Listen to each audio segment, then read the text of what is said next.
Episode 2 Pokemon, the Club. A few years ago, I was really into Pokemon games. And I still am. I had raised a decent enough team on my Pokemon Diamond game, but was quickly becoming bored of it. I was stoked to hear about a local club for eager fans such as myself to battle it out and see who was the very best. Naturally, I persisted on asking my mother and father to go, and they said yes. The place itself was just a small primary school in one of the classes. I looked around and there were only about 3 other people excluding myself. One of the people, a girl, stood out from the rest. Me being me, I approached her and said, "Hello." And I was replied with a smile from her. The girl, for identity purposes, we'll call her Jane. She had a black Nintendo DS clutched in her hands, the same color as mine. "Battle?" she asked, and I accepted. She beat me, 5-1. We continued to sit in the corner and battle until her older brother came to pick her up. "Will I see you next week?" I asked. She nodded with a small smile.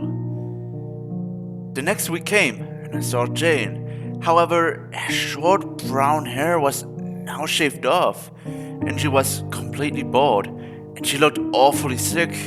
Trying not to be rude, I ignored it, approached her. Her dull face turned into a smile when she saw mine, and we battled.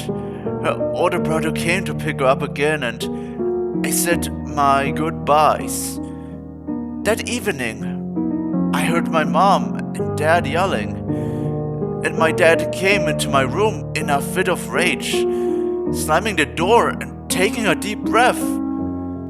"Ian, your mother and I don't love each other anymore.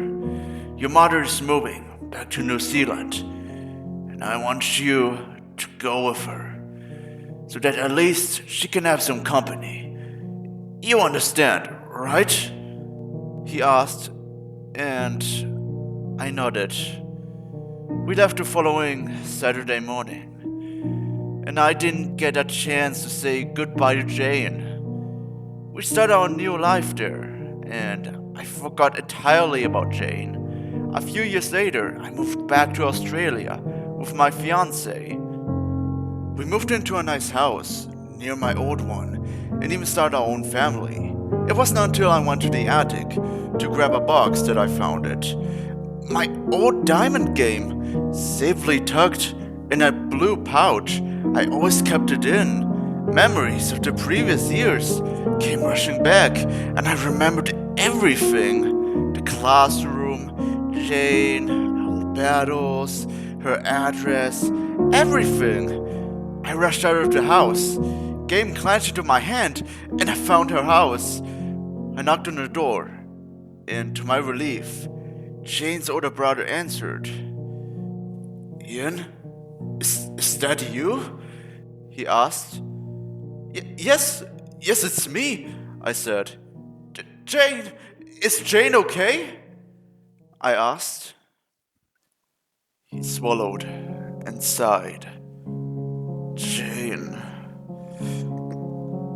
passed away several months after you stopped going to the club, Ian," he said. I had tears in my eyes as I looked down. I'm sorry," I said. "She left something for you, though. She was really persistent that you and only you receive it. It won't be a minute," he said, entering the house, then coming back outside and handing me a small package. "Here, take it."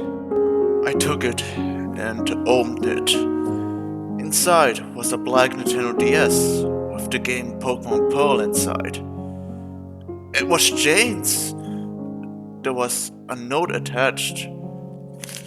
"Dear Ian, I know this will never get to you, But I just want to say that whenever you came to the club, my world felt like maybe, just maybe, I have something to live for.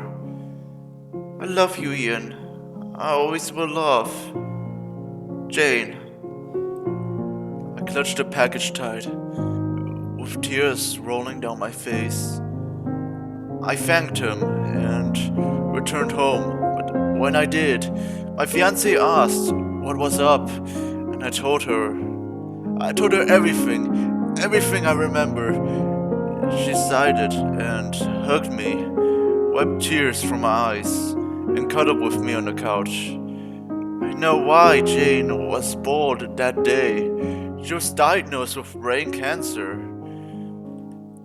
I laid myself against my fiancé's chest and fell asleep with a single tear trickling from my eye.